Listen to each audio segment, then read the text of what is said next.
आँख भरी आई है, दिल घबराया है। नमस्ते प्रणाम, हम आप सबके राइटर दुर्गेश बेदर्दी और आज हिंदी धुन पर भोजपुरी सैड सॉन्ग आप सब कलाकार खातिर लेके आइल बानी।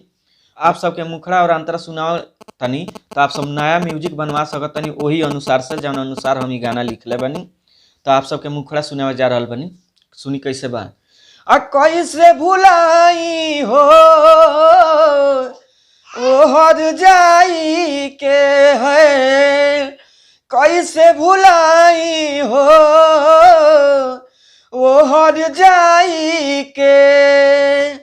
ससुरा में चल गईल हम के रुआई के, ससुरा में चल गईल हम के रुआई के। कैसे भुलाई हो वो हर जाई के है, कैसे भुलाई हो वो हर जाई के है। तो अब आप सबके अंतरा सुनावे जा रहल बनी कि प्यार में धोखा देले बिया बरियार हो, मन करे मार के फोड़ दी का पार हो।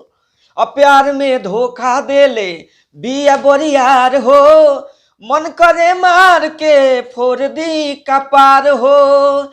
जान गई नीलई किन के सब चतुराई के, जान गई नीलई किन के सब चतुराई के।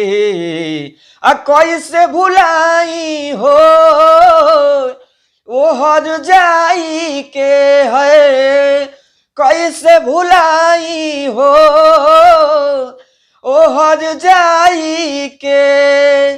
ससुरा में चल गईल हम के रुआई के, कैसे भुलाई हो वो हर जाई के है। तो चलिए आप सबके सुनोनी मुखड़ा और एगो अंतरा लास्ट अंतरा खातिर आप सब जानते बानी हमरा नंबर पर कॉल करे के पड़ेला। लास्ट अंतरा जौन ये गाना के अंतरा बा लास्ट, ओकरा खातिर जे भी कलाकार गावे चाहता वो हमरा नंबर पर कांटेक्ट कर सकता। हमार नंबर बा 99 345 29 9 12 यानी 99 34 52 99 12 हमार नंबर बा। और ये नंबर पर आप सब कांटेक्ट कर सकतनी हमरा से, और गाना हम व्हाट्सएप द्वारा लिख के भेज देम जकरा गावे के बा।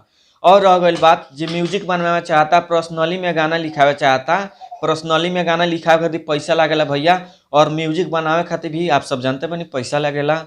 और रह गई बात कि हर चीज़ हर तरह जे भी जैसन हमसे चाहता गाना लिखवा के हम लिख देम। आप सब बस कांटेक्ट करी। हमारे स्टूडियो भी बा बालाजी रिकॉर्डिंग स्टूडियो, जादूपुर बाजार, गोपालगंज, बिहार। तो गाना भी रिकॉर्डिंग करा खातिर आप सब संपर्क कर सकतनी। बोले में लटपटा जाता बोली, ऐसे बहुत ज़्यादा बोल ले बनी, आज ढेर वीडियो बनौले बनी। और जी रिकॉर्डिंग करा चाहता वो भी कर मैंने रिकॉर्डिंग करा सकता है। और ये चैनल के सब्सक्राइब करी, लाइक करी, कमेंट करी और दबा के शेयर करी। और दुर्गेश बेदर्दी पर आप सब कलाकार नज़र बनौले रही। अब देखिए एक से एकाल गाना हर रोज अपलोड करें इस चैनल के माध्यम से। नमस्ते प्रणाम, हर हर महादेव, जय माँ सरस्वती जी।